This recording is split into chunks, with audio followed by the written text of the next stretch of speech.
Mr. President, this morning, in the early hours of this morning, Republicans voted to save the American taxpayers over $9 billion. Now, predictably, the Democrat leader came to the floor today in the United States Senate making false claims. Let's be clear. Emergency alert infrastructure remains funded through the Department of Homeland Security and FEMA. None of that was touched. But let me go through a list of some of the things that Republicans voted to not spend money on, things that are already previously been approved by the Democrats, and every one of the Democrats said, nope, we want to spend all of that money on these things. How about electric buses in Africa to the tune of $500,000? How about teaching about environmental racism, $7.4 million? Vegan food programs in Africa. How about $882,000 to fund social media mentorship in Serbia and Belarus? How about $2.1 million for climate resilience in Southeast Asia, in Latin America, and in East Africa? How about $3.3 million for civic engagement in Zimbabwe? The Democrats wanted all of these things to continue to be spent. The American taxpayers reject all of it. How about $4.4 million for South Pacific Youth Climate Corps? Who comes up with this way to spend money? Only Democrats, who want to spend and spend and spend. Oh, and of course, $6.2 million to address the needs of Venezuelan migrants in Colombia. Mr. President, I'm proud of the votes of the Republicans to say this is taxpayer dollars that should not be spent.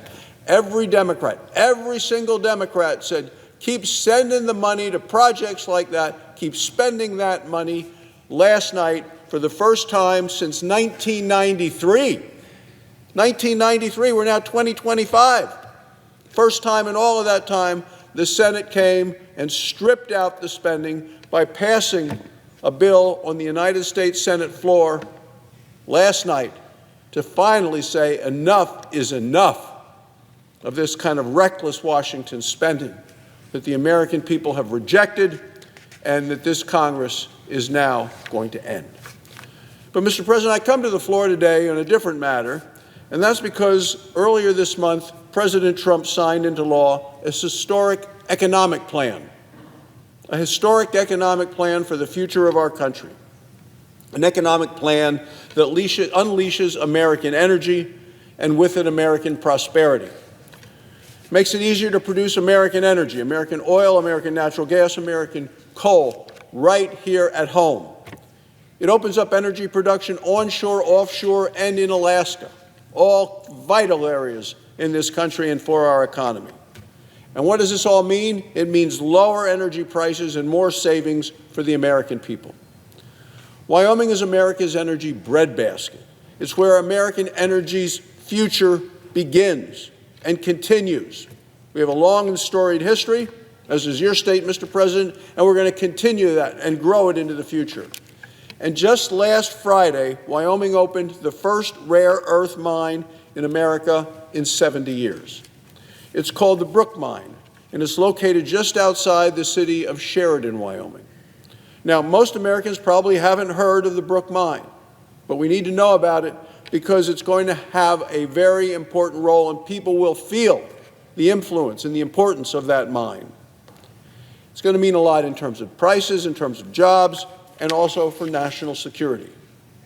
Well, Wyoming minerals mined by Wyoming workers are going to build a safer, more prosperous America because the mine holds over 1 billion tons of coal. Also, it critically includes not over 2 million tons of critical minerals. These are the minerals that we use in smartphones and cars, washers and dryers, and even fighter jets, Mr. President. Secretary of Energy Chris Wright came to Sheridan, Wyoming for the groundbreaking ceremony last Friday. He called it a landmark moment, one for workers, one for manufacturers, and one for our energy independence. He's exactly right. Today, America is dangerously dependent on China for critical minerals. China controls 85% of the world's refined rare earth mineral elements today. 85%. Some of it they mine there, They also get it from mines around the world and get sent there for processing. But they control 85% of the refined rare earth element supply. Today, what's China doing? We know what they're doing. They're weaponizing this power to pressure our country and to threaten our U.S. supply chains. Look, we can't be safe as a nation if we are dependent on our adversaries. We cannot prosper if we cannot properly power our nation. That's why this critical minerals mine in Wyoming matters. It reflects our commitments to our own independence, our own freedom, getting rid of the dependence. This last administration, in the last 4 years, they put our head in the noose in terms of energy, energy availability, energy cost, and also critical elements from around the world. America's future depends on abundant energy resources, and Wyoming energy resources and Wyoming energy workers will power that future. Look, America is an energy superpower. We have the resources, we have the workers, we have the know-how. Now, finally, we are acting like it. Republicans are focused on restoring American energy dominance. No more of this Joe Biden prioritized the climate over energy that is available, affordable, and reliable. The American people rejected it. We saw what it did to raising energy prices, what it cost to heat our homes, cool the homes, fill the gas tank in the last administration. People suffered the pain of the policies of that Democrat administration. We are getting America back on track, stronger, safer, more prosperous, and we're not going to stop until the American people see and feel the results they deserve. Thank you, Mr. President. I yield the floor. Mr. President, I ask unanimous consent to waive the mandatory quorum call with respect to the divine nomination. Without objection. Thank you, Mr. President. I yield the floor. Suggest the absence of a quorum.